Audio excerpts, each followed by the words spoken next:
Welcome to Balaji. நான் இன்னைக்கு யார் கூட இருக்கேன்னு பார்த்தீங்கன்னா, ஒரு ஜியாலஜிஸ்ட்டோட இருக்கேன். நிலத்தடி நீர் பார்க்குறதுக்காக வந்திருக்காங்க. அவங்க கூட வந்து எப்படிலாம் பண்றாங்க, எப்படிலாம் நிலத்தடி நீர் வந்து கண்டுபிடிக்கிறாங்கங்கிறதுக்காக நான் பார்க்குறதுக்காக வந்தேன். இவங்க அந்த பெட்டி மாரி வச்சு அதில எர்த்திங் பாஸ் பண்ணி கிரவுண்ட்ல வந்து என்ன மினரல்ஸ் இருக்குங்கிறத வந்து கண்டுபிடிச்சு சொல்றாங்க. அதுவும் ஒரு சார்ட் கிரியேட் பண்ணி தான் சொல்றாங்க. உடனே சொல்ல மாட்டேங்கிறாங்க. 2 டைரக்ஷன்லயுமே 10 மீட்டர், 20 மீட்டருக்கு ஒரு வந்து எர்த்திங் அடிச்சு கீழ பூமிக்கு அடியில வேவிங் பாஸ் பண்ணி, அதாவது கரண்ட் குடுத்து, கீழ என்ன மினரல்ஸ் ராக் இருக்கா, என்ன மினரல்ஸ் இருக்குன்னு கண்டுபிடிச்சு, நம்மளுக்கு நீரோட்டம் எங்கே அதிகமா இருக்குங்கிறத கண்டுபிடிச்சு சொல்லி தரா. அது போக நம்மளுக்கு சார்ட் போட்டு இங்கனக்குள்ள போர் வாட்டர் நல்லா இருக்குன்னு இது பண்றா. அது போக எனக்கு ஒரு ட்ரிக் வந்து ஜியாலஜிஸ்ட் கண்டுபிடிச்சா, தேங்காயில நீரோட்டம் பார்க்கறது. நானும் ட்ரை பண்ணேன். உண்மையிலே தேங்காய் நகர்ந்துச்சு. மறக்காம நம்ம சேனலை லைக் பண்ணிருங்க.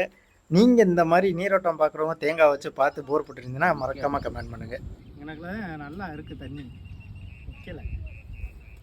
இதே இருந்தா இப்படி போனோம்னா அது தானாவே இதாயிருது. ஆனால் கரெக்டாக எனக்குள்ள வந்தோம்னா நிற்க மாட்டேன். இதெல்லாம் பூரா ஃப்ராடு தானங்க. இது பூரா பொய். இதெல்லாம் நம்பிடாதீங்க எந்த காரணத்தை கொண்டு போர் போட்டு